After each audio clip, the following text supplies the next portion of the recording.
Money on my mind, looking for a dime. James Locke in the house, gonna help you shine. Welcome to the Pool Lock YouTube channel. I'm James Locke. Today we're going to answer two more Ask James questions of the day.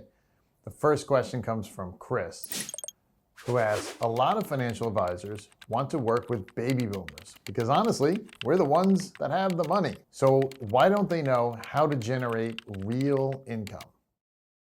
Well, Chris, you're a baby boomer, so you're going to understand it when I say that's the $64,000 question, right? Of course, none of the millennials will know what I mean by that, but it really is a $64,000 question.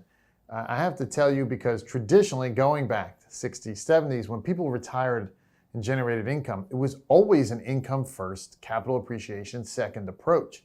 It was always live off the interest and dividends, don't touch your principal. That changed in the 80s a lot. So I think there are a couple of things at play here. First, we're always being taught we need to listen. We need to listen to our clients. So sometimes it's the client's fault when the client says, well, I want growth.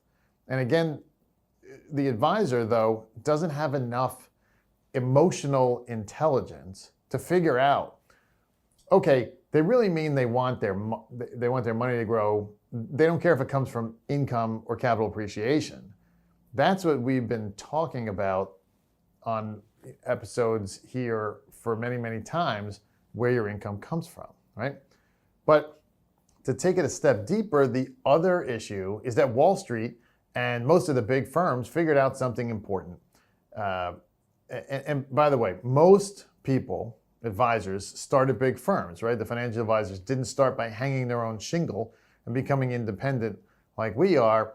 It's too hard. You start out at a big firm. And in the 80s, the big firms started to figure out that over the long run, if they keep people in capital appreciation-based instruments, there'll be a little bit more growth over the long run, and they can make more money.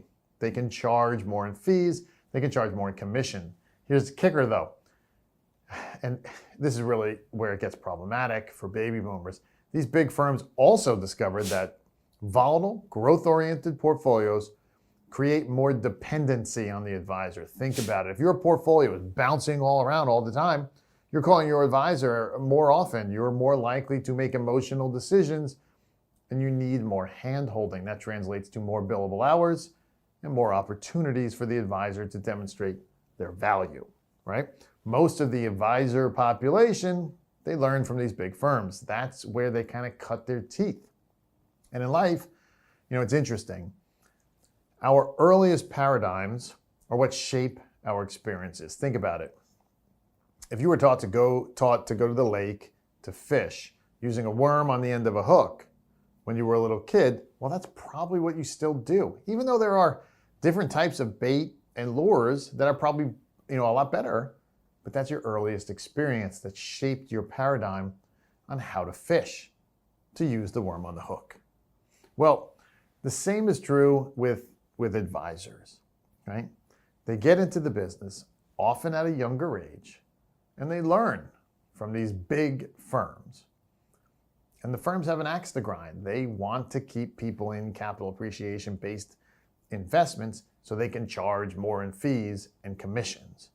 Because if you're in something that has a little more risk, well, now they can justify a higher fee or higher commission.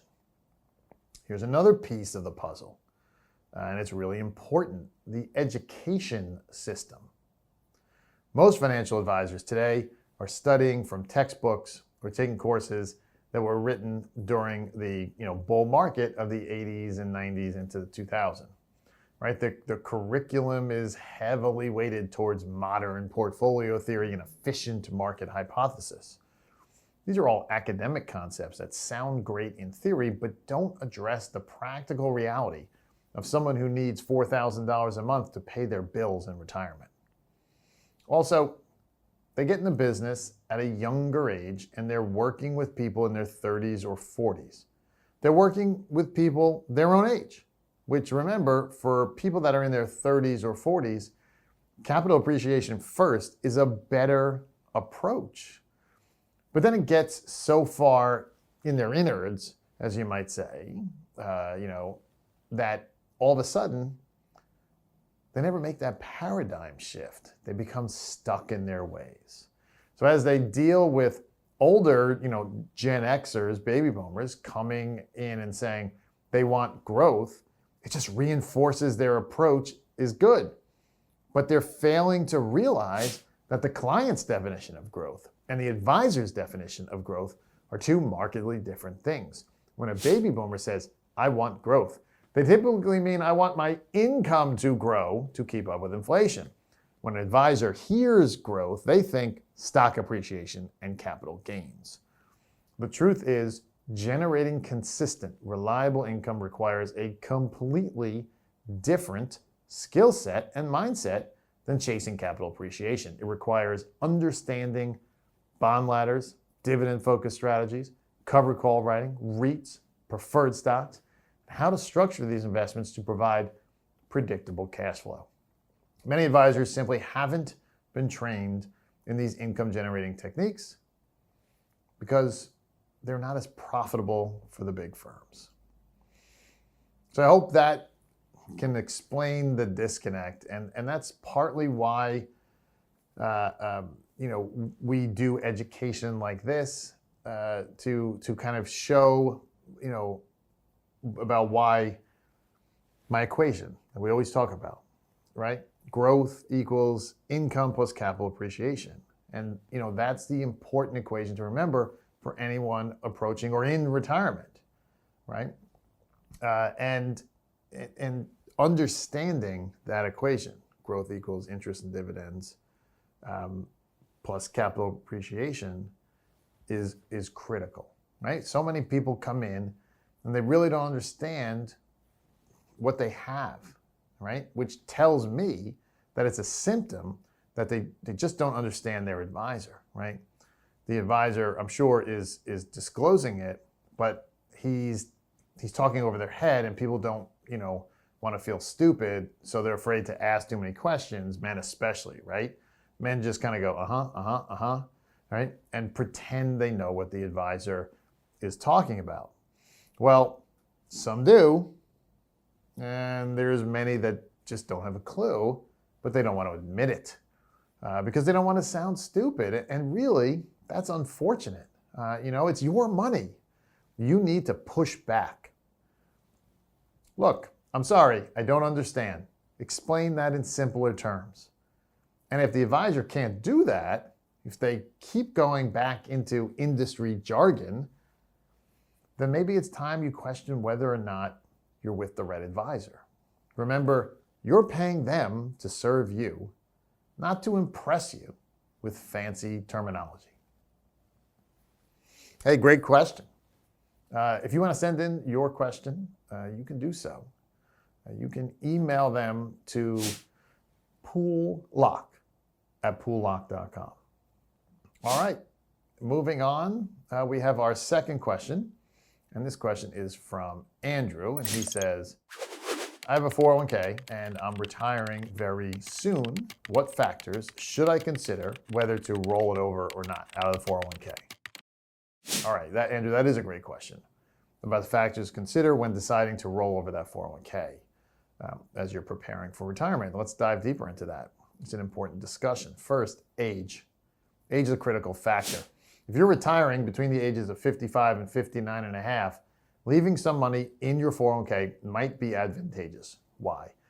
Because 401k withdrawals at age 55 and later are penalty-free under certain conditions, whereas IRA withdrawals typically incur penalties until the age of 59 and a half, barring some exceptions. So having some funds in the 401k can provide penalty-free access during this period. Once you're over 59 and a half, penalty-free access isn't a concern. So other factors come into play. One of the primary considerations is fees, right? Compare the fees of your current 401k plan with those of potential investment options in an IRA. Transferring funds from a 401k to an IRA is typically tax-free if done correctly. So the decision hinges on minimizing ongoing costs associated with managing your retirement funds. However, the most crucial factor for retirees is income generation. The purpose of your retirement savings isn't just to prepare to pass on wealth, but also to generate reliable income for the rest of your life. Evaluate that the income generating options within your 401k versus those available in an IRA. Generally, IRAs offer more diverse investment choices that can potentially yield higher income compared to the limited options often found in a 401k plan. Retirement income stability is paramount. You're looking to structure your investments to provide steady cash flow for living expenses rather than a lump sum withdrawal. Now, this systematic income planning is why many retirees opt to roll over their 401k funds into an IRA. It allows for greater flexibility in choosing investments that can generate consistent income tailored to your retirement needs. So in summary, when deciding whether to roll over your 401k as you approach retirement, consider your age for penalty-free access. Compare fees between your 401k and potential IRA options. But above all, prioritize the ability to generate reliable retirement income. This thoughtful approach will help you ensure your financial stability and comfort during your retirement years. Great questions today. As always, if you'd like to send in your question, you can do so. Please email it to poollock@poollock.com. And if you like what you heard, go ahead and like and subscribe to our channel. I'm James Locke, your retirement income source, and I'll see you next time. Money on my mind, looking for a dime. James Locke in the house, gonna help you shine. Retirement is near, don't you live in fear. Listen up, my friend, let me make it clear. Savings in the bank.